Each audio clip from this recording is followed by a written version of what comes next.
Right. Can y'all see that? Yes. Okay. Yes. Okay. So this is a mission trip slash touring trip. So Moscow would be the first 7 days, and the next 7 days would be in Israel. And Moscow will only, I mean, of course, in Russia, we'll only stay in Moscow. We won't go to another city. But in Israel, we're going to go all over. Approximate dates are going to be October 15th through November 1st, give or take a couple of days. You've already seen some of this. I think, yeah, I sent this to everybody, right? About the visa and the transportation, the food and the housing, what everyone would be responsible for. You wouldn't give me any of this. This is just, you know, as you get a passport, if you don't have a passport, you know, you'll need to pay for that. If you, we'll all have to get visas. And then once we get to Moscow, you know, then you'll just buy your own ticket for transportation on the subway. When you go out to eat, you can get you can spend, you know, $50 a day on food if you get a steak, or, you know, just a typical meal, it's going to be about $25 a day per person. And then housing, we'll probably stay in a hotel, and I can send that information out. Okay, there it is. The majority of the expense is going to be the plane ticket. And I checked last week, and they're about 700. You can go to, you know, whatever website you want to buy it from. And so it's going to, pretty soon, probably in the next couple of weeks, we'll pick our dates. And then, you know, we'll say, okay, we're going to try to go on these dates and get tickets for those dates. What we're going to do is we're going to leave from Philadelphia. We're going to fly to Moscow. Probably we'll have to stop over somewhere, like either in Paris or Amsterdam or somewhere, and then to Moscow. And then we'll spend 7 days in Moscow. We'll fly to, and this will all be on the same ticket. We'll fly to Tel Aviv. And then after 7 days in Israel, we'll fly from Tel Aviv to Moscow. And then, you know, just a couple of hours in the airport, and then Moscow to Philadelphia. And what's incredible is the ticket to do all that is about $700 right now. And then Israel, yeah, the same thing. Transportation's a lot more because we'll be renting cars or vans probably, and driving around. So that'll be expensive. And the housing is going to be a little more expensive. Okay, that's me, and that's my daughter, and we're floating in the Dead Sea. You can see in the distance, that's Jordan on the other side. And this is the only video I want to show you, but this kind of gives you an idea about the Dead Sea and how low it is. It's, you know, the lowest place on Earth, and this is why. Looks like you're in a big hole.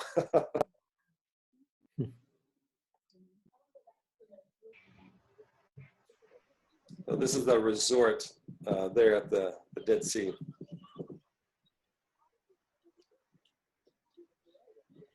So, but it was a lot of fun to just do that. So anyway, this is Masada. This is down by the Dead Sea. And you know the whole story about that. And the way you get up there, oh, okay, that was a video too. That's the way you get on up top. You can walk, but it's pretty steep. This is Qumran, which is at the very northern part of the Dead Sea. This is where they found all the scrolls. I'm just going to go through these really quickly. There's the cave. We're going to go to Jericho. They say it's the oldest city in the world, but anyway. And I can save you the trouble of going to Jericho because there's the wall. Now, you guys know how old the walls of Jericho were. Do you think they would look that nice and neat after thousands and thousands of years? Really, and marked in English. Well, yeah. So anyway, they say it is, but I don't know. And this is the Garden of Gethsemane. You see the olive trees. This is the Wailing Wall. It's my wife and my daughter. And you can see all the prayers they put in. This is the Dome of the Rock, the Muslim part. It's just a cool, this is inside the old town, old city. This is one of the original things that is left over from 2,000 years ago. They discovered this, I don't know, several years ago, but this is the Pool of Bethesda. And if you go all the way down, this is what you see. That's what they say is the pool there. Okay, this is Bethlehem. And I just threw this in just for fun. Instead of KFC, they have JFC, Jerusalem Fried Chicken. So this is the Garden Tomb. It's actually called Gordon's Tomb because a guy about 100 years ago from England discovered this. This is on the outside of the wall, and this is me on top of the wall. You can, and we'll do this. We'll go on top of the wall, and you get all these views. So actually, you can see inside as you're walking around, and this is a school. This is just a cafe inside the wall somewhere. So it's kind of cool. This is a view looking down into or across to Jerusalem, to the old city. This is kind of cool. This is a real, I guess it's an apartment or somebody who lives in the wall. So this is an old picture of Calvary. There's another tomb. There's another Bethlehem. Another thing we're going to do is we will be going to Nazareth. And this is the Nazareth village. Some Christians have started this, and let me just show you. First of all, you start off with a traditional meal. And then you go around and you see these people working.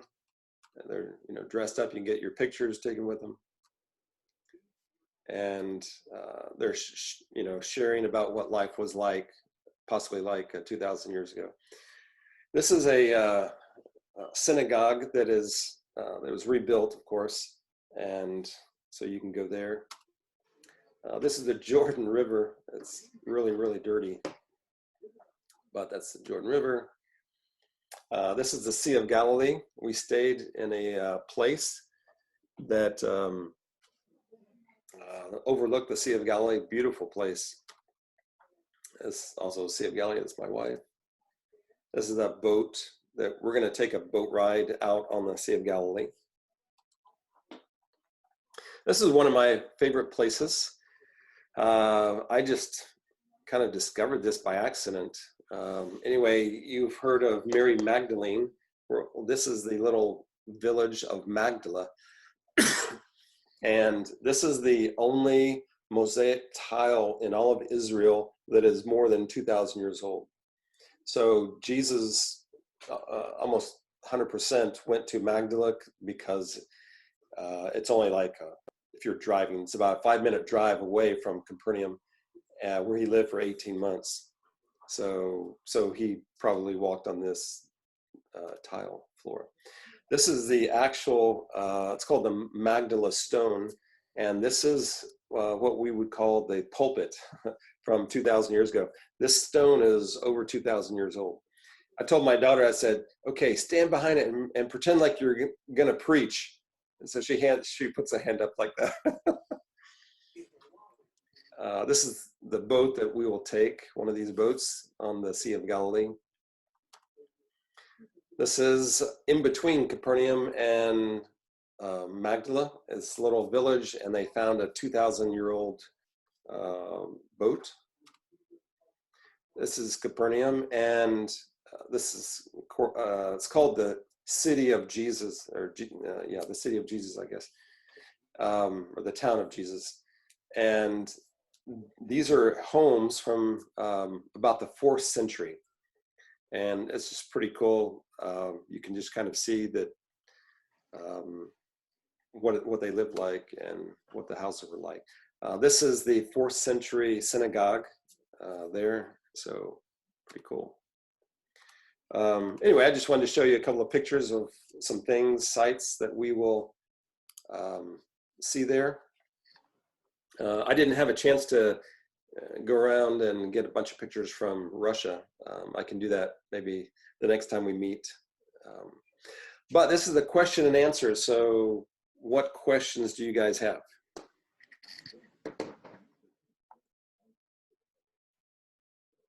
Okay, I'll start off with, because, you know, I have the heavy questions is, all right, so what do we wear? You know, when we go to Russia, the end of October, beginning of November, is it going to be cold? Yeah, it's Moscow, so Well, yeah. it'll be, you know, I would say medium coat, a medium coat. You know, and the best thing is you need to dress in layers. So, you know, maybe have, you know, like a lighter coat and then another lighter coat on top of it, instead of like one medium heavy coat, 2 light coats. So, yeah. Israel will be a lot warmer, and we might need just a very light coat there. It won't be too cold in Moscow. In fact, a lot of the time we will be, you know, down underground in the subway, and it's, you know, pretty warm down there. So, but yeah. Did I answer your question? Is that good enough? Yeah, I didn't have a clue. Yeah. You know, now my follow-up question is, when we go to Israel, it's obviously more terrain, more rugged terrain. Are sneakers appropriate there, or am I going to need something? Yeah. Tennis shoes, sneakers Okay. are fine. Yeah. In fact, it's just, you know, both places you'll just want to wear comfortable shoes. Both places will be walking a lot, and so, you know, comfortable shoes, just whatever's comfortable for you. In Israel, we'll probably walk in a little bit less, just because we'll be driving from place to place, and then you get out, you walk around for, you know, however long, 30 minutes or an hour or whatever, see a spot, and then we'll go to the next one.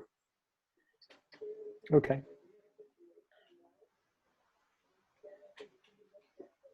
You said we would be staying in a hotel. Is that going to be for both places?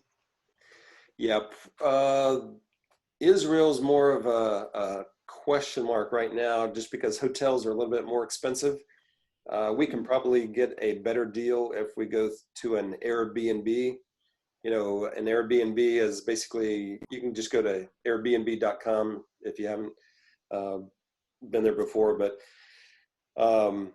basically there are apartments or houses that you can rent out. And so, you know, just like a typical house or apartment, they'll have several bedrooms, bathrooms. And so we might have to, if there's a bunch of us, we might have to get 2 houses or 2 apartments.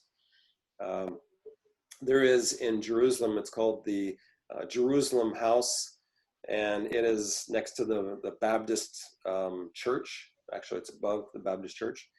And they have an apartment, I think it'll have about 10 people. We probably won't put 10 people just because there's only 2 bathrooms, but it can sleep 10 people. And then there's another apartment that's closer. And by the way, you can walk to the old town, old city. And there's another apartment that I found on Airbnb, and I can't remember, it's like 7 or 8 people that it can hold. And it looks pretty nice. So We'll just do that. Definitely have to rent an Airbnb house or apartment up in the northern part of Sea of Galilee. Just hotels are a little bit pricey, so we'll probably just do that. I see Gary joined us.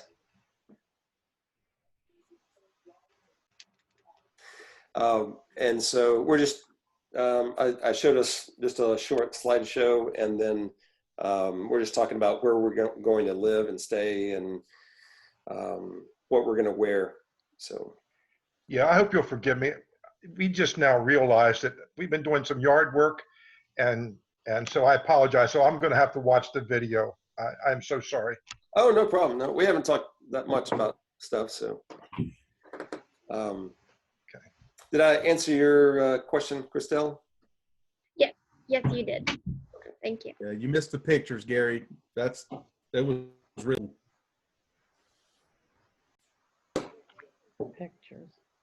Oh, I missed the pictures. Okay, I'm sorry. It was just a slideshow. So Okay. you can see it later. It's not anything special. Okay. It's just about some places we're going to go see in Israel. So, Okay. well, Tim, what questions do you have? Okay, so, all right, so are we going to purchase our own tickets, or are we going to and purchase our own lodging and all of that stuff, or is there going to be, or is there someone to coordinate all that so we're all staying in the same place and traveling on the same flights and that? Yeah, good question. You'll pay for your own food. Once you get there, you'll pay for, if you need a passport, you'll need to go ahead and get that. Everyone will pay for their own visas. I'll walk everyone through getting a visa to Russia. Actually, the company is called Visa to Russia.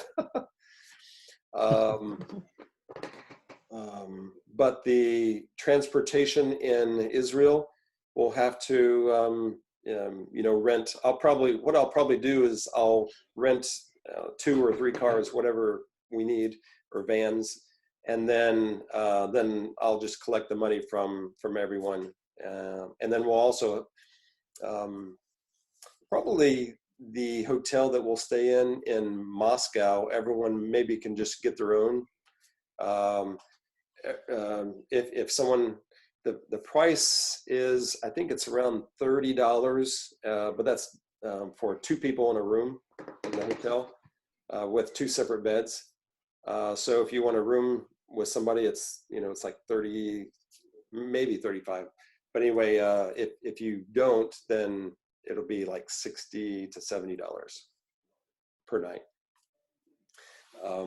But yeah, as far as the housing in Israel, we'll have to rent that through Airbnb. Then just making sure that either the place that I was talking about at the Jerusalem, near the Jerusalem Baptist Church, that's above it, and this other one that's near the old town. So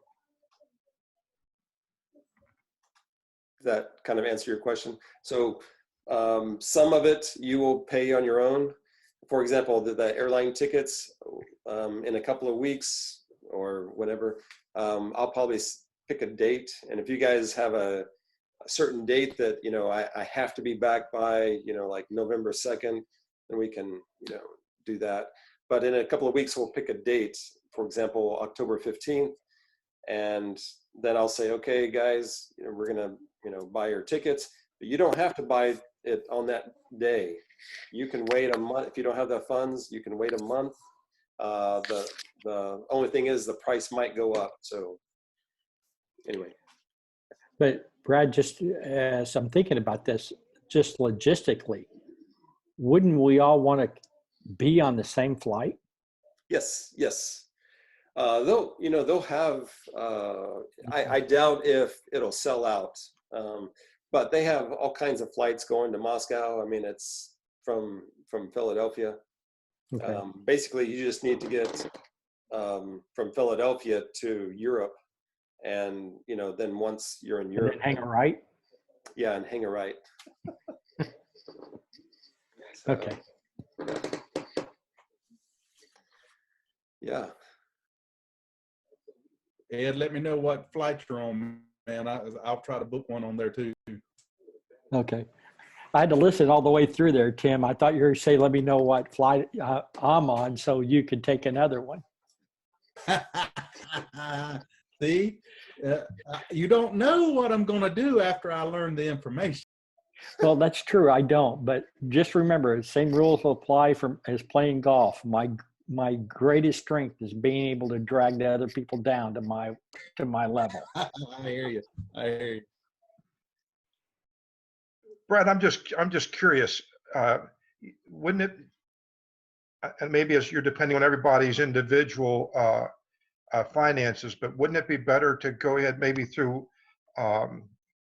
there are travel agencies that cater strictly to missions work and get prices such that would be similar to Expedia or something like that.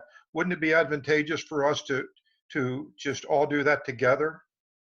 Yeah, there is a guy, he probably can't beat it just because right now the prices are incredible. But there's a guy, he always found these great prices.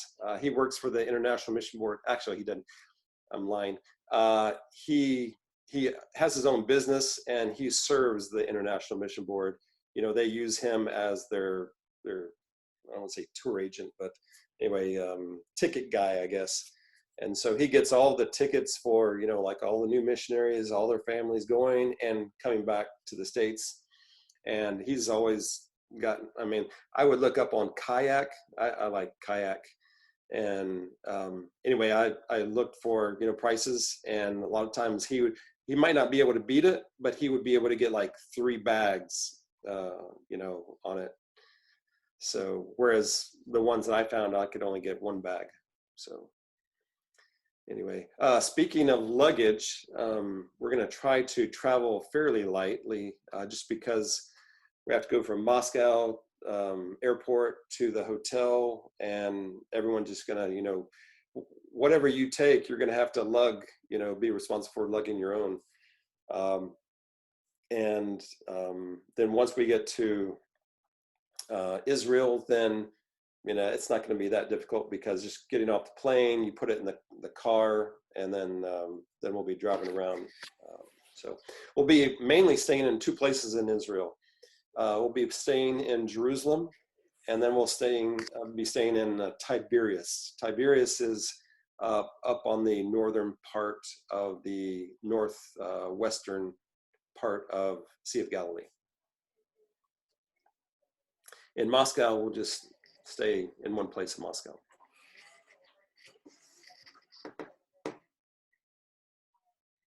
Oh, Gary, I didn't finish answering your question.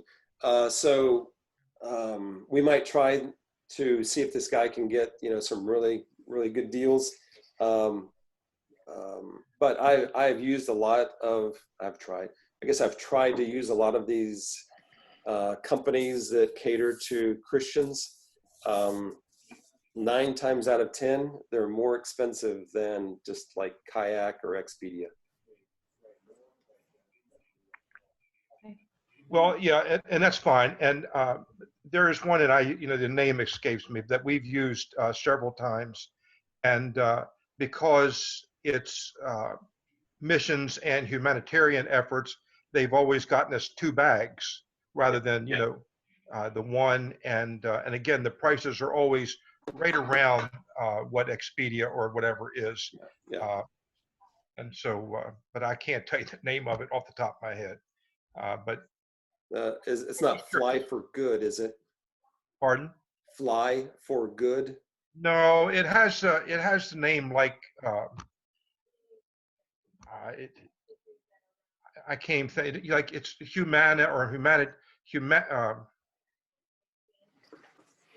it's humanitarian something or other. But I got my record somewhere. We can talk about it later. But Okay. again, it really just knocks out a lot of stress. And it's Yeah, always been real reasonable. yeah, yeah, yeah, yeah.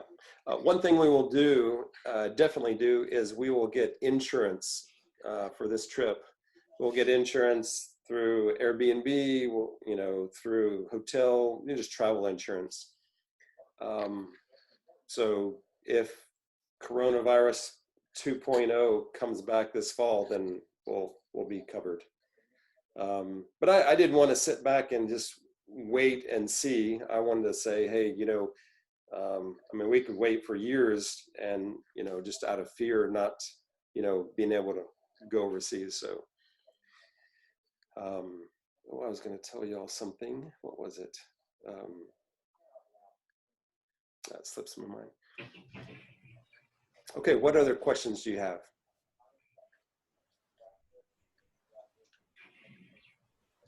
I just wanted to clarify the flights. So we're booking flights from Philly to Moscow, or like, is there a specific destination that you wanted us to book for, like Yes. an airport? It's multi-leg, meaning we'll go from here and then to Moscow, and Moscow to Tel Aviv, and then Tel Aviv back to Moscow, and Moscow back to Philly. Okay. So the reason we don't buy two separate tickets, because if one ticket, like for example, if we left Tel Aviv, for example, they had bad weather, and for example, they canceled the flight. Well, then if you miss your Moscow flight, and it's a separate ticket, it's too bad. But if it's all on one ticket, then they'll rearrange and reroute and get you home. So that's why we need to get it on a multi-leg ticket. Does that make sense? Yes. Okay. Yes. And then could you tell me the name of the hotel in Moscow that you said we'll be staying in? Because you said you want us to book those separately, like individually. Yes, we can. I'm just trying to not be the treasurer for the whole group. And so, the more that we can, everyone can get out and do their own booking and things like that, and just making sure that we're in the same hotel, on the same plane, and things like that. And the thing, remind me to talk about insurance, life and health insurance, because when you leave the United States, your life insurance and health insurance probably will not be effective overseas. You have to get special international travel insurance. Anyway, and the hotel is, what is it? It is, it escapes me. But I can get that information to you. It's up in the northern part of the city, and the airport that we will be flying into is called Sheremetyevo. Moscow only has 5 airports, but there's 2 major airports, and we will Sheremetyevo. We'll be flying in there. Okay.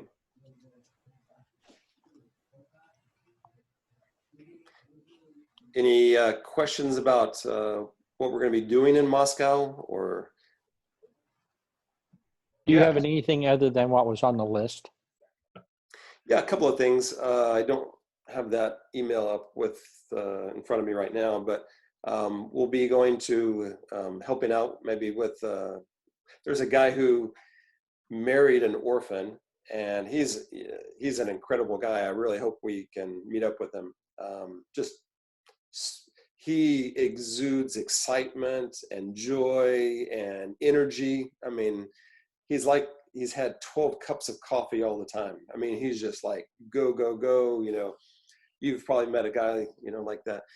And so he married an orphan, and they have, I think, 3 kids. And so anyway, they have a heart for orphans.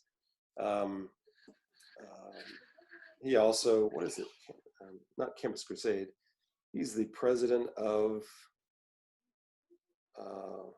one of those parachurch organizations. Anyway, neat guy. Anyway, he's going to help us to do something with some orphans. We're going to go to a drug and alcohol rehab center. And, you know, both of those situations are kind of sad. On the positive side, the rehab center, it's a bunch of guys, you know, been on alcohol and drugs, and usually most of them, after about 2 months in this rehab center, they've accepted Christ. And just, I mean, you can just hear the testimonies. I mean, I just heard so many. I mean, there's one lady, she was taken to the orphanage when she was 7 years old or something. They packed her bag and said, we're going to take you to this place. And they never told her, you know, it's an orphanage, or, you know, she didn't understand that. She just thought she was going to stay for a few days. Well, you know, she never saw her parents again. So, you know, when she graduated, you know, 12th grade, I think she was 18, or she might have been 17. They said, okay, you finished, you're out of the orphanage. She had no place to go, nothing to eat, no relatives. She was on the street. And, you know, when you're desperate, you just start doing all kinds of things. She and one of her friends, they rented, I mean, I'm just going to shorten this really quickly. I mean, this whole lady's life. Anyway, she rented an apartment. They couldn't pay at the end of the month. When the owner came, they killed her. And they left, went to another city, you know, and just stealing and deceiving people. Anyway, same thing. They rent an apartment. The owner came, also a lady, at the end of the month. They got into a fight and they killed her. And so, you know, just incredible testimony how she was, I don't know what it is called in the prisons here in America, but the man or the woman who's the head. The warden? No, I'm sorry. No, if you're in jail, so like the kingpin or something like that, or so, you know, the head person who, you know, they have power or whatever over everybody else. So anyway, she was that person in her prison and beat up other women. And I mean, just all these miracles that she had. She got a razor blade, bought a razor blade. She was going to commit suicide. And she pulled the cover, her blanket over her head, and was ready to commit suicide. And then someone, this is like 10 o'clock at night. And she said, then as soon as I was about to do it, I mean, this is like 10:01, 10:02, someone pulled back the cover and said, you're late for breakfast. She said the entire night passed in a second. And she's like, okay, I'm going to go eat. And she didn't realize it, that, you know, God saved her just at that moment. So anyway, incredible story. Now she's a believer. And anyway, you're going to hear some testimonies like that.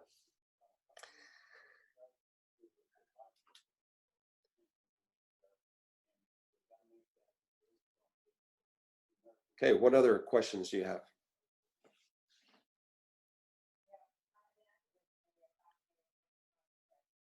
You guys don't have any questions?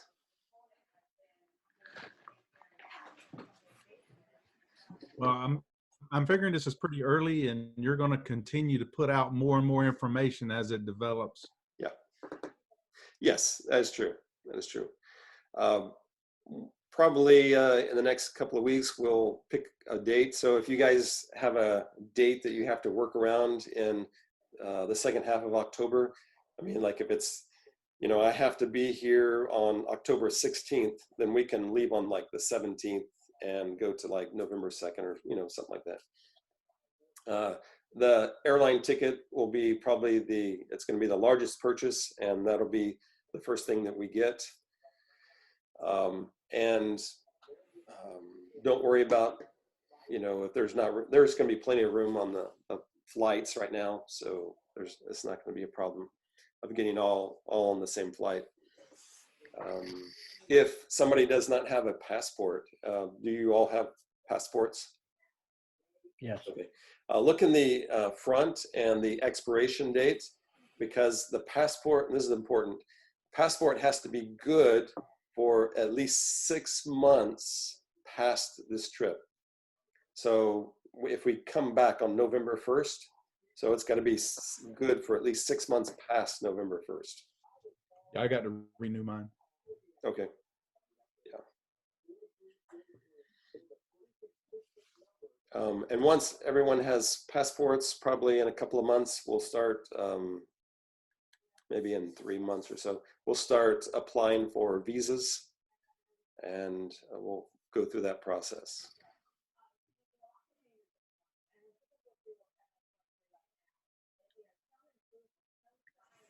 Have any of you been to Israel? No. No? Okay. You guys are going to love Israel. I mean, the Bible, you know, you see rocks everywhere, and the Bible just comes alive because they're like, well, now I understand, you know, the parable better. I understand better the parable of the sower. You know, he goes out and is like, well, why would you throw it on the path, or why would you throw it where there are rocks?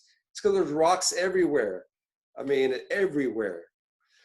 So, you know, and so people understood about, you know, rocks, and you'll see lots of sheep and goats, and, you know, we even maybe eat some. And so anyway, yeah, I'll show you where they think, you know, approximately Jesus was talking about for the parable of the Good Samaritan.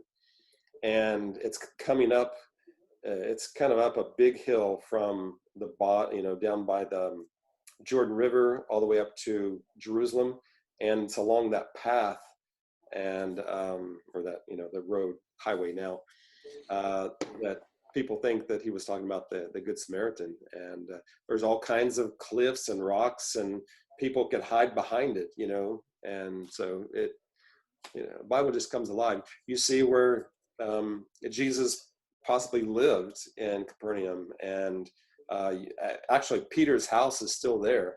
So that's kind of exciting. The Jordan River, you know, and going out on a boat. I mean, just all kinds of things. Yeah, it'll be great.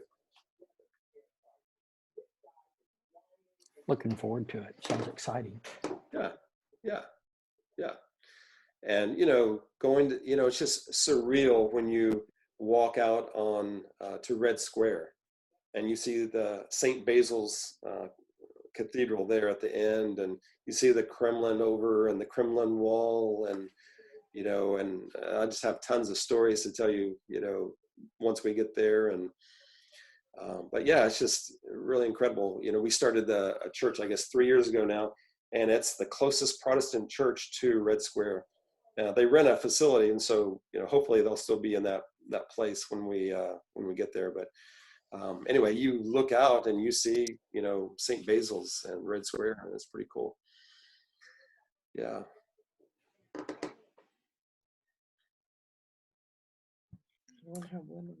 So how many people are expressed interest in going now, Brad? So far, 13. Okay. 13.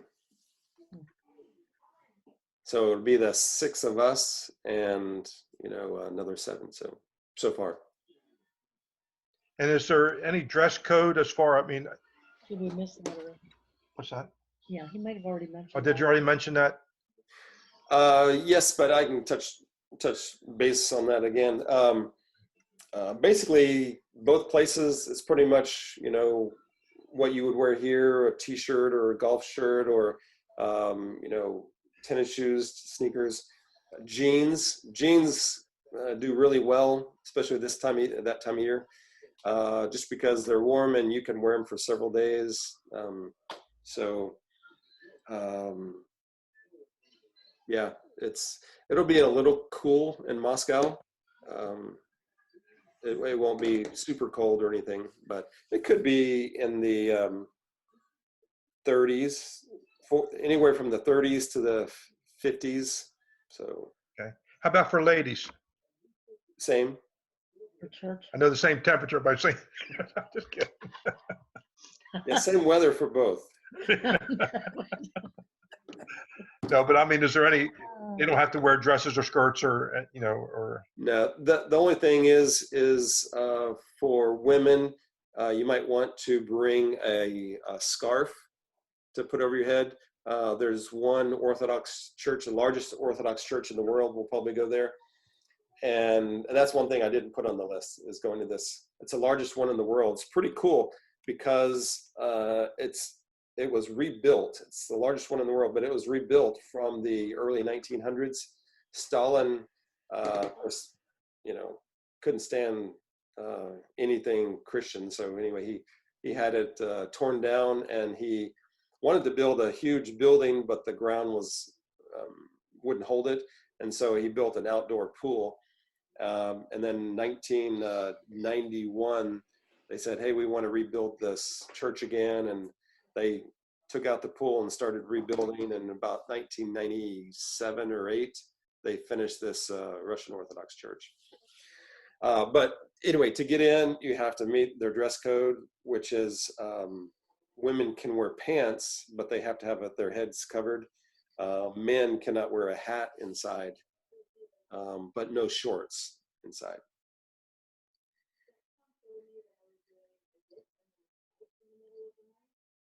All of the places in Israel, pretty much there's no dress code.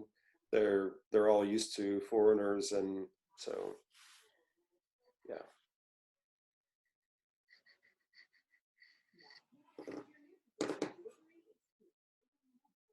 All right.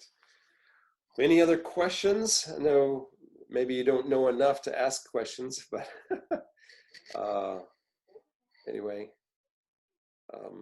I do have one more question. Yeah. Not relating to this. I wanted to ask you how Kenny Gooch and his wife were doing. Yeah, they're doing a lot better. They're over it. She did not really have a lot of serious symptoms. Kenny did. He had it. He said, I've had the worst headache I've ever had in my life. And he just felt terrible. And he didn't even realize he had it until he'd already been sick, I think 5 days or 6 days. And on a Sunday, he went to some medical clinic. And they tested him, and at first they didn't want to, but then later on they tested him and said he had it, and they said your wife needs to get tested, and she tested positive also. And so he was pretty much over it by like Monday or Tuesday. So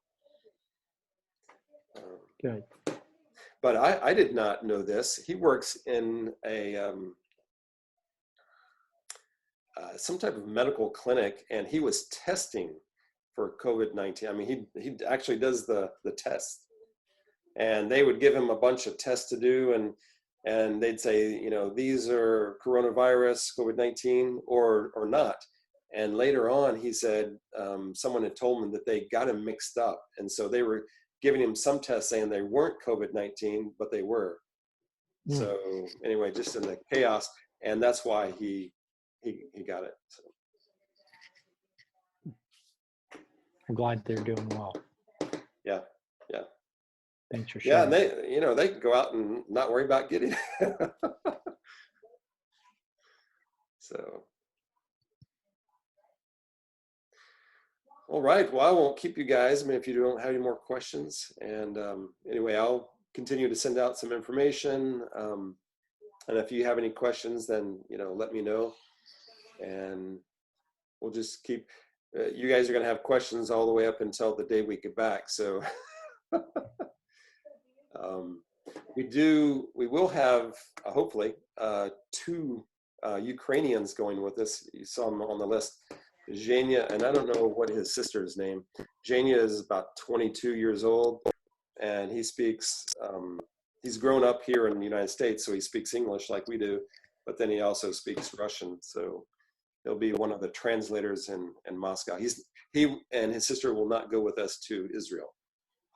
So they'll just be with us for that 1 week in Moscow.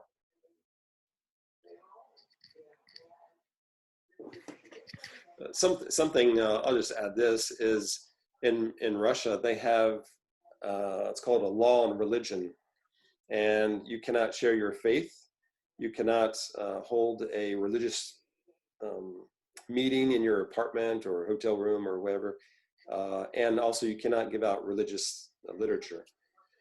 So it's called the law on religion. And so anyway, I was like fearful for about 6 months when that law came out. And but anyway, after that, we broke the law all the time, and we did not pass out anything because they can really get you on that. And we will not preach. We can't really preach at any Russian church. Just real quick, there was a pastor who came in, not in Moscow. This is about a year and a half ago. And he preached, and right afterwards, two KGB, the new KGB, as a man or woman, and they came up and said, we want to talk with you. We're the Federal Bureau of Security, is what the FSB it's called. And they came up and they interviewed him for several hours. He said they let him go back to his hotel. And then the next day they interviewed him a couple of more hours. And then they said, okay, you have 24 hours or 48 hours to get on a plane and leave the country. So anyway, they do watch, and they do, keep up, and, So let me get this straight. There were 2 KGB agents, a man and a woman. Was the woman significantly taller than the man? And were their names Boris and Natasha? For just asking. I think they were. Yeah. Yes. Just a FYI, 2 IMB missionaries, husband and wife, they helped start that church, and they never went home after that day. They got on a train. They never, they left their apartment the way it was on that Sunday morning and did not go back. In fact, I'm not sure if they ever went back. They got on a plane, went to Moscow, stayed there 2 weeks, and then they came back to the States. They were planning on coming back in about another 2 or 3 months, but they came back early, had their furlough or stateside assignment time, and went back, and someone else went in and packed it all up for them and shipped it out, and now they're in Siberia. Because if they had put 2 and 2 together, and they could have kicked them out, and then that would have, we were kicked out in 2002, and if you're kicked out, it's for 5 years. So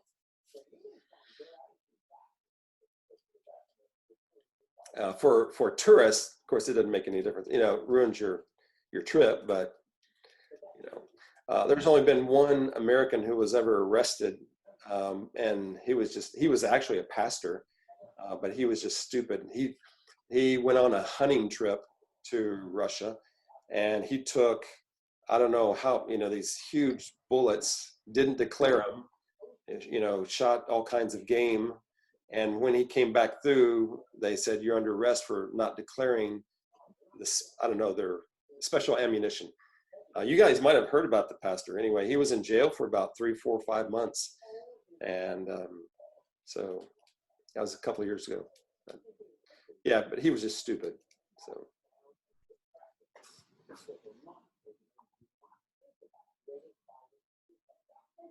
So, okay, no more questions on that note.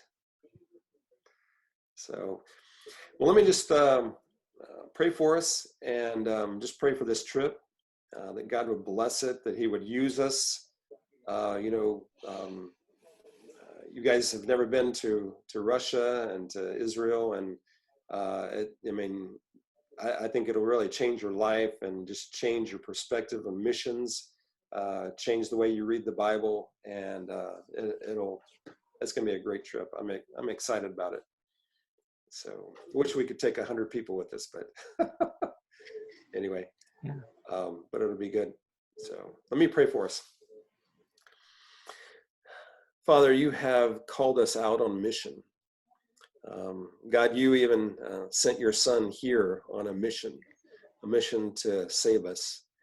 And now you have commissioned the church to go and to make disciples and to be witnesses all around the world.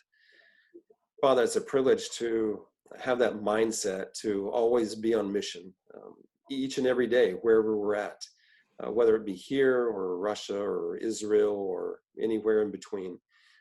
And Father, if we meet anybody, Father, that we have the privilege of sharing the good news of Jesus Christ. Father, I just pray for each one of us as we start preparing for this trip. Father, I just pray that you would help each person with the funds they need, whether they have a big sale in their church and to raise some funds, or a car wash, or whether they open up a GoFundMe account, and Father, just whatever it is, or if they just can pay for it outright out of their own pockets. Father, just pray that you provide the funds for each one of us, and that we'd be able to go, and that you would just open our hearts and teach us and show us. Father, we just thank you how you love us, and you have blessed us so abundantly.